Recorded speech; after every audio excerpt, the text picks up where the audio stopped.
And this Mhm. is a new pandemic out there where people, even in the US, have multiple jobs. Fear of like, once they get hired, how do I know they're working for me and not working multiple jobs? We didn't hit that one. So let's talk about that. That's a good point. Okay. So, since 2020, lots of people, especially in even in the US, are, working remote. And this Mhm. is a new pandemic out there where people, even in the US, have multiple jobs, three W-2 jobs. And that is a fear and it can happen. How do I know Mhm. you're working? Right. And so communication is the first one. Not communication is how do you speak English, but communication policy. Right. So, we use three or four different methodologies of communicating. Yep. So you should have a communication policy. If I WhatsApp you, then you need to WhatsApp me back within X minutes, 30 minutes, whatever. You have to remember people are on phone calls and they are working. And so you got like, it can't be like right away, right? Unless Yep. unless that is your culture, right? It's like, hey, when I WhatsApp you, that's number one thing. You WhatsApp me back within 2 minutes.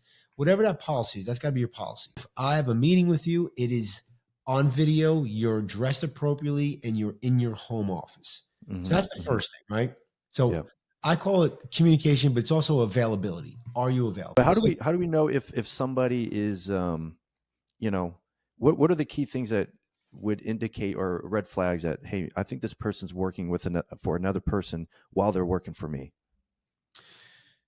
well, again, I'm going to go back to the number one Yep. way is are they communicating? Are they hitting their Yep. KPIs? Like, and are they is stuff getting escalated? Because if those three things are not happening, I personally do not care if you work for somebody else. So if you see somebody putting in weird hours all of a sudden in their time card, that's a kind of a tap, right? If Mhm. they're not being super responsive and they're not hitting the KPIs and getting escalations, that's a tap.